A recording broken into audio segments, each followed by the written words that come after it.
Hey guys, you can see I have a scale here. What we're going to do is we're going to be weighing some things, doing a comparison, because we are talking today about the calculated Kinetics Paragon Grip Palm Insert.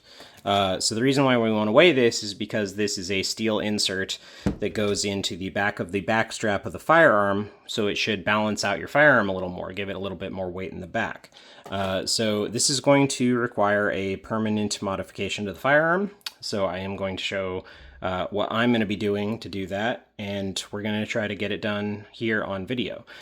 So first thing we're going to do is we're going to weigh the firearm as is. So I normally have some Talon grip on here, but because we need access to the palm swell, I've taken that off.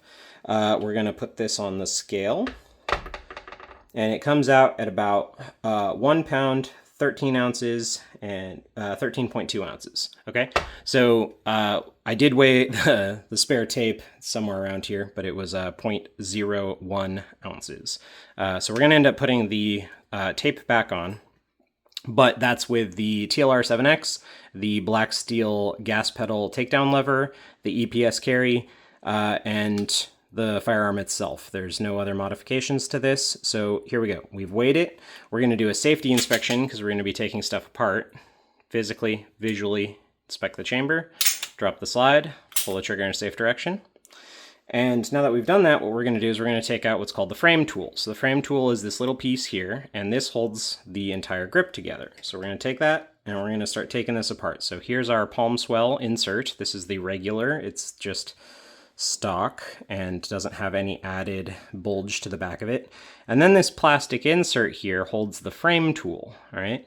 And this, as you might see, is the same as our little friend here, the calculated Kinetics version. Very similar, you can see. All right, there's some minor differences. You see how this has a channel up the middle of it and this one does not? This channel houses the frame tool. So this is the permanent modification I talked about. We need to trim this down so that it fits in here, okay?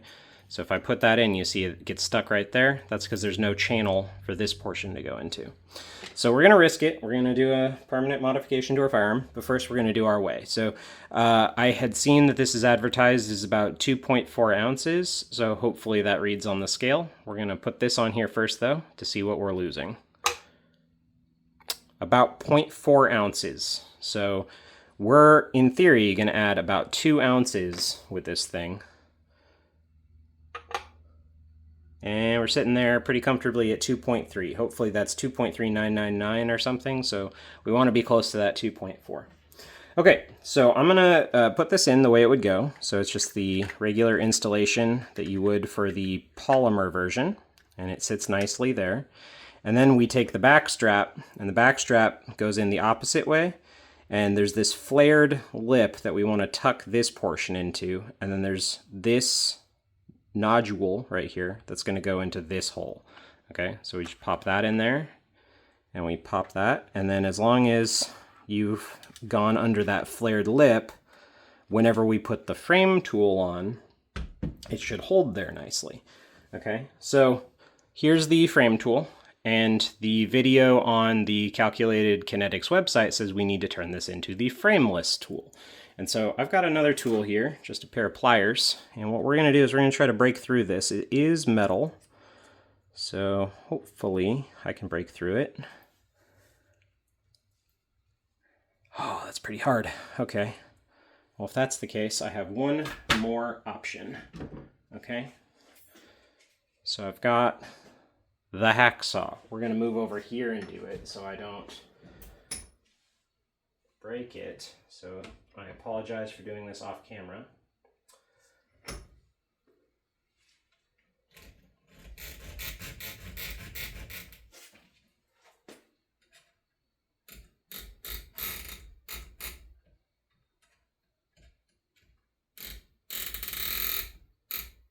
Hard to get a bite on this. Maybe the hacksaw is not the best way to go.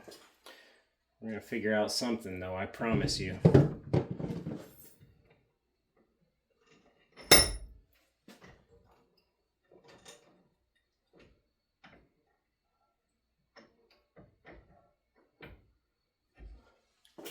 Let's try the hacksaw one more time.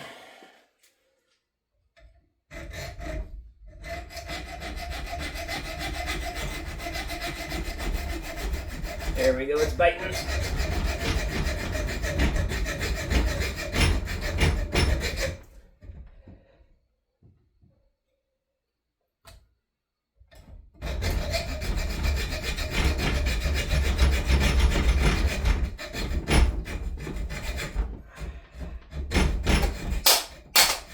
Whew, we did break through it. Okay. I'll get this back on camera in a second. I'm going to get this out of the vise so I can show you what I have left.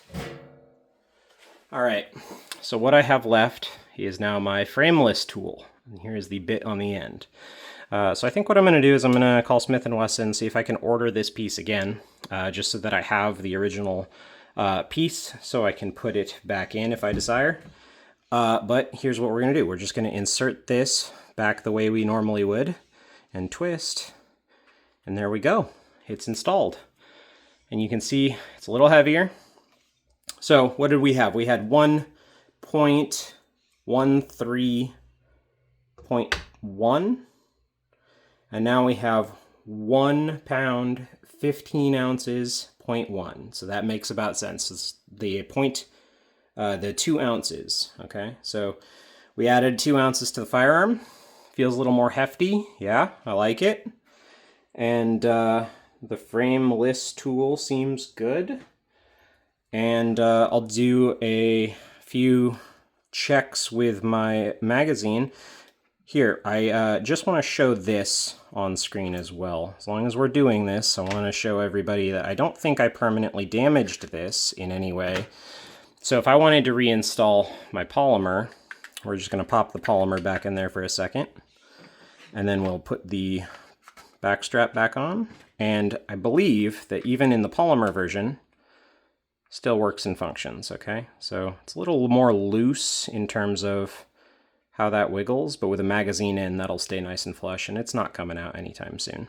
So this isn't broken, even if you cut that tip off. It does leave you the non-ability to use this as the punch that it was designed to be, to punch out things like pins. So if you are worried about that, if you don't have a punch set, maybe don't do this quite yet. Wait till you have a replacement piece.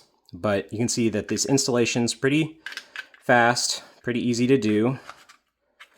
And all you've got to do is cut that frame tool so that it fits. And then you'll add 2 ounces to your firearm. And when it has the metal insert in, not the polymer insert, this is very tight. It's not as loose as it was with the polymer. So apparently this small piece here does add some tension to the portion up here that keeps it from wiggling, but on the metal, that's not an issue. So if you have the calculated kinetics insert, this is a really good option. So I'm going to do some shooting with this. I did some shooting today with my friend, and we had a blast, so I'll have to go back out sometime this week. I am going to, on screen here, put my Talon grips back on, in case people are interested in the installation of that, because I don't think this deserves its own video. So if you're interested in seeing how this Talon tapes works, stick around for just a few seconds. So you just peel it off like this, and you find a nice little spot to wrap it around. And then what I do is get it nice and flat and just wrap it around. And all I'm trying to do is negate some of the rough texture on this. So as long as I cover most of the texture that my hand's going to come in contact with, that's all I really care about.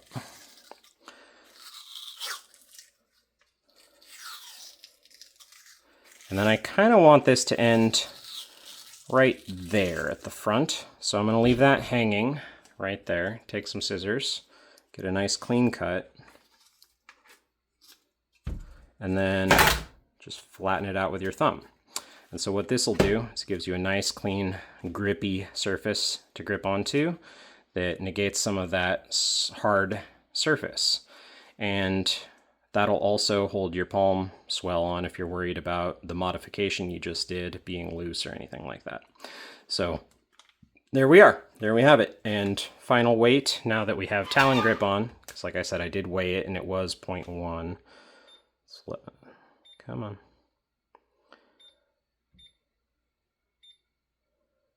There we go. Final weight. 1 pound, 15 ounces, 0.2. Like I said, the Talon tape adds 0.1 to the back, so that's another way to add weight, apparently. So if you have any questions, drop a comment. I will respond. Thanks for watching, guys.